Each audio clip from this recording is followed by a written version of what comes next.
ہمارے پاس جب لوگ آتے ہیں اور وہ داخل طریقت ہوتے ہیں تو ہم جو بنیادی چیزیں ان کو بتاتے ہیں تو ان میں سے ایک چیز یہ لازمی بتاتے ہیں کہ رزق پاک نہیں ہوگا تو باطن روشن نہیں ہوگا. یہ بنیادی بات ہے.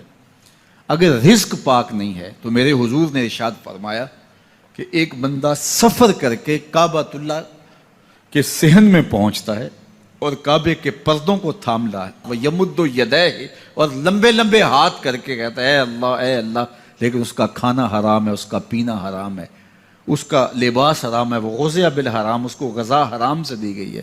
میرے حضور نے فرمایا اس کی کوئی دعا قبول نہیں ہوگی. سفر کیا, جنگل پہاڑ کاٹے, سمندروں کو پاٹ کر کے آگے گیا, ہواؤں کے کلیجے چیر کے آگے بڑھا, مہینوں کی مسافتیں طے کر کے گیا اور کعبۃ اللہ کے سامنے کھڑا ہے, سین حرم میں مطاف میں کھڑا ہے, لیکن اس کا جسم حرام سے پلا ہے. اس نے جو پہنا ہے اس لباس کا تانا یا بانا حرام کا ہے, اس کو غذا حرام کی دی گئی ہے, اس نے پیا حرام کا ہے, اس نے کھایا حرام کا ہے, تو پھر اس کا یہ سارا سفر رائے گاں چلا جائے گا, اس کو کچھ نصیب نہیں ہوگا. تو سب سے پہلی شرط اس عنوان سے عقل حلال ہے. اس کے بعد پھر صدق مقال ہے کہ آپ کی زبان جھوٹ نہ بولے. جب کوئی شخص جھوٹ بولتا ہے, روحانیات تو دور کی بات ہے, اللہ کے فرشتے اس سے 1 میل دور ہٹ جاتے ہیں. جب کوئی شخص جھوٹ بولتا ہے تو حدیث پاک میں آتا ہے اس کے منہ سے ایک خاص قسم کی بدبو نکلتی ہے. اس بدبو کو ہم نہیں سونگھ پاتے لیکن فرشتے سونگھ لیتے ہیں, چونکہ فرشتے انتہائی حساس مخلوق ہے, اور وہ جھوٹ کی وجہ سے نکلنے والی بدبو کو سونگھتے ہیں. اللہ نے حضرت امام اعظم امام ابو حنیفہ رضی اللہ تعالیٰ عنہ کو یہ بصیرت عطا کی تھی اور یہ باطنی نظر بخشی تھی کہ جب کوئی شخص وضو کرتا تھا تو اس کے وضو کے پانی سے پہچان لیتے تھے کہ یہ کس گناہ کا مجرم ہے. جب بندہ وضو کرتا ہے تو وضو سے ہاتھوں کے گناہ جھڑتے ہیں, منہ کے گناہ جھڑتے ہیں, تو وہ وضو کے پانی سے اس بات کو محسوس کرتے تھے. اللہ نے ان کو وہ بصیرت عطا کی تھی, لیکن انہوں نے اللہ کی بارگاہ میں عرض کی مالک مجھ سے یہ چیز چھین لے, یہ چیز مجھے نہیں چاہیے. لوگوں کے بارے میں جو ہے وہ ایسا گمان پھر پیدا ہوتا ہے. تو فرشتوں کو اللہ نے وہ حساس جو ہے وہ پاکیزہ وجود دیا, اور ان کی حس ایسی ہے کہ وہ بدبو جو انسان بولتا ہے اور لفظوں سے جو اثرات نکلتے ہیں وہ محسوس کرتے ہیں. تو جب کوئی شخص جھوٹ بولتا ہے تو اس کے جسم سے, اس کی زبان سے جھوٹ کے ساتھ بدبو نکلتی ہے.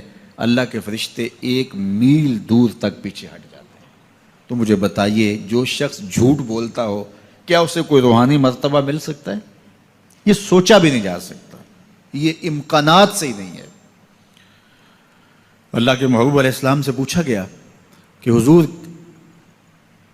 کوئی مسلمان, کوئی مومن کیا بزدل ہو سکتا ہے؟ فرمایا نہیں, وہ بہادر ہوتا ہے, لیکن ہو سکتا ہے کبھی اس سے بزدلی بھی سرزد ہو جائے. انسانی کمزوری ہے, کبھی انسان بہت طاقت میں ہوتا ہے اور کبھی انسان کمزور بھی پڑ جاتا ہے.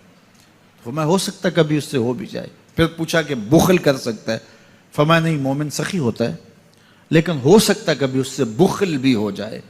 کبھی کبھی دولت اسے اچھی بھی لگنے لگ جاتی ہے, جس طرح فرمایا گیا کہ اولاد مبخلتن مجبنتن, یہ جو اولاد ہوتی ہے یہ بندے کو بخیل بھی بنا دیتی ہے اور بزدل بھی بنا دیتی ہے. جب اولاد نہیں ہوتی تو بندہ سخی بھی ہوتا ہے اور بندہ جو ہے وہ مشکل حالات میں بھی کود جاتا ہے, لیکن جب اولاد ہوتی ہے تو پھر مشکل حالات میں کودنے سے پہلے سوچتا ہے میرے بچے ہیں یتیم ہو جائیں گے. اس کو یہ خیال آتا ہے, پہلے ایسے مال لٹاتا ہے لیکن اولاد ہو جائے تو پھر وہ اولاد کا سوچتا ہے کہ ان کے لیے کچھ میں جمع کر لوں. تو اولاد فرمایا میرے حضور نے کہ مبخلہ و مجبنہ, یہ بخیل بھی کر دیتی ہے اور یہ کمزور اور بزدل بھی بنا دیتی ہے. تو مومن ہوتا بہادر ہے لیکن ہو سکتا ہے کبھی اس سے بزدلی بھی ہو جائے. مومن سخی ہوتا ہے لیکن کبھی ہو سکتا ہے اس سے بخل بھی ہو جائے. لیکن تیسرا سوال حضور سے پوچھا گیا کہ مومن جھوٹا ہو سکتا ہے؟ تو اس پہ 2 ٹوک کہا, نہیں جھوٹا نہیں ہو سکتا. یہ نہیں ہو سکتا کہ مومن ہو اور جھوٹا ہو, وہ سچ بولنے والا ہوگا.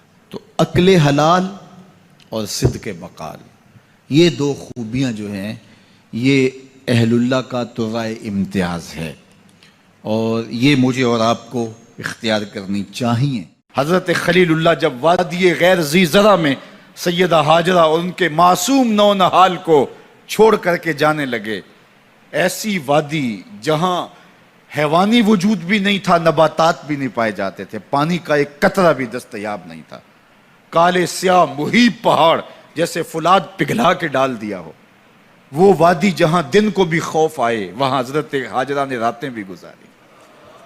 کتنا دردناک لمحہ تھا. جب سحری کا وقت ہوا، حضرت خلیل اللہ دعائیں دے کے رخصت ہونے لگے. حضرت ہاجرہ سلام اللہ نے آگے بڑھ کے اپنے شوہر نامدار کا دامن پکڑ لیا.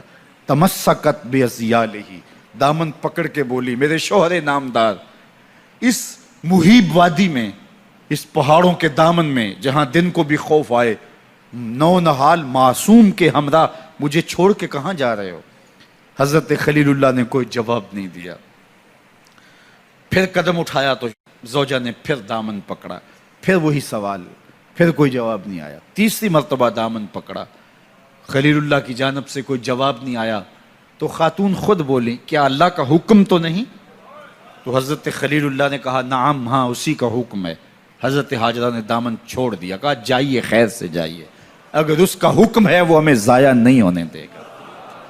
جہاں دن نہیں گزارے جا سکتے تھے، پھر اس خاتون نے وہاں راتیں بھی کاٹی. وہ وادی جس میں وحشت بھی قدم رکھتی تھی ڈر ڈر کے، جہاں پھرتے تھے آوارہ تھپیڑے بادے سر سر کے، جہاں پر گھاس اگتی ہے، جہاں نہ پھول کھلتے ہیں، مگر وہ سرزمین ہے آسماں بھی جھک کے ملتے ہیں. اپنی پاک باز بیوی اور نونہال بیٹے کو چھوڑ کے حضرت خلیل اللہ دعائیں دے کے رخصت ہو گئے. تھوڑا سا توشہ تھا، 2-1 دن کے بعد ختم ہو گیا. پھر ماں کی چھاتی سے دودھ بھی خشک ہو گیا. نونہال پیاس سے تڑپنے لگا. ماں تو پھر ماں ہوتی ہے. تڑپتی ہوئی ممتا کا دل بے قرار ہوا. ایک پتھر کے سائے میں معصوم اسماعیل علیہ السلام کو لٹایا اور پانی کی تلاش میں جبل صفا پہ چڑھی. اطراف میں آسمانوں کی طرف دیکھا، کہیں کوئی پرندے اڑتے دکھائی دیں اور پانی کا نشان ملے اور میں وہاں سے بیٹے کے لیے 2 بوند لے آؤں، لیکن کچھ دکھائی نہیں دیا. تا حد نظر پھیلا ہوا آسمان ہی آسمان ہے اور پہاڑ ہی پہاڑ نیچے دکھائی دیتے ہیں. پھر مروہ پہ آئیں، درمیان میں نشیبی جگہ تھی، وہاں بیٹے کا من موہنا چہرہ دکھائی نہیں دیتا تھا. دوڑ کے گزری اور جا کے صفا پہ گھوم کے دیکھا، کچھ نظر نہیں آیا. ادھر بھی دیکھ لیا، ادھر بھی دیکھ لیا، لیکن ماں تھی. پھر دوبارہ صفا پہ آئی، صفا پہ دیکھا، کچھ دکھائی نہیں دیا. پھر تڑپ کے مروہ پہ آئیں، وہاں پھر دیکھا، کچھ دکھائی نہیں دیا. پھر صفا پہ آئی، کبھی صفا پہ کبھی مروہ پہ. تڑپتی ہوئی ماں کی ممتا، بے قرار دل. ادھر پانی کی پیاس سے تڑپتا ہوا معصوم اسماعیل پتھر کی اوٹ میں. درمیان سے ماں گزرتی ہے تو بھاگ کے گزرتی ہے کہ بیٹے کا من مونا چہرہ بھی نگاہوں کے سامنے رہے. ذرا منظر تو دیکھو کتنا دل آویز ہے. اللہ اکبر، سینوں میں پتے پانی ہو جائیں، پتھر بھی ہو تو پگھل جائے اس زہرہ گداز داستان سے. لیکن اللہ پر توکل اور ماں کی بے قراریاں، کبھی صفا پہ کبھی مروہ پہ، زبان پہ شکایت نہیں ہے. پھر جب مروہ پہ پہنچتی ہیں، 7 چکر مکمل ہو گئے، تو ادھر کیا دیکھا کہ معصوم اسماعیل ایڑیاں رگڑ رہا ہے.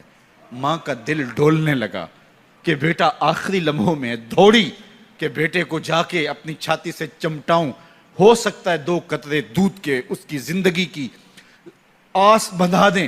تو ماں دوڑتی ہوئی آئی، لیکن جب قریب آئی تو منظر بدلا ہوا تھا. معصوم کی ایڑیوں کے رگڑنے سے تازہ چشمہ پھوٹ رہا ہے.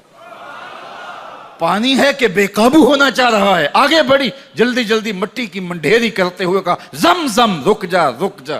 اللہ اکبر. ہاجرہ سلام اللہ علیہا نے حضرت اسماعیل کی محبت اور اپنے رب پر توکل کی انوکھی اور البیلی داستان رقم کی. کہا، ہاجرہ تو نے بھی حد کر دی، لیکن قیامت تک تیری راہوں کو بھی جلوہ گاہ بنا دیں گے. یہاں نبی بھی دوڑیں گے، ولی بھی دوڑیں گے، غوث بھی دوڑیں گے، کتب اور ابدال بھی دوڑیں گے، شہنشاہ بھی دوڑیں گے، کج کلا بھی دوڑیں گے. یہ دوڑنا ہم عبادت بنا دیں گے. حتیٰ کہ امام الانبیاء بھی ان راہوں کی سائی کرتے رہے. عجیب رنگ، عجیب منظر اور عجیب کیف کا عالم. اچھا، یہاں رک کے ایک بات کرنا چاہوں گا. اگر آپ کی توجہ ہو، جہاں حضرت ہاجرہ دوڑیں اور ان کے مبارک قدم وہاں لگے اور لگ کے ہٹ گئے، عارضی نسبت ہے، مستقل نسبت نہیں ہے. جہاں ان کے قدم لگ کے ہٹ گئے وہ جگہ تو جلوہ گاہ بن گئی، اور جہاں حضور خود جلوہ فرما ہیں وہ گنبد خضرا جلوہ گاہ کیوں نہیں ہو سکتا ہے؟ اب یہ پانی جہاں حضرت اسماعیل کے قدم لگے، یہ پانی دنیا کا عظیم ترین پانی ہے، اور پھر اس کا پروٹوکول یہ ہے، اس کو کھڑے ہو کے پیا جاتا ہے۔ یار یہاں بھی روک کے ایک بات کہہ دوں، حضرت اسماعیل کے قدموں کو چھونے والے پانی کا پروٹوکول ہے کہ اس کے لیے کھڑے ہو جائیں، اور حضرت اسماعیل مسجد اقصیٰ میں جس کے پیچھے کھڑے ہو کے نماز پڑھتے ہیں، اس امام کے لیے کھڑے ہو کے مصطفیٰ جان رحمت پہ لاکھوں سلام پڑھ لیں۔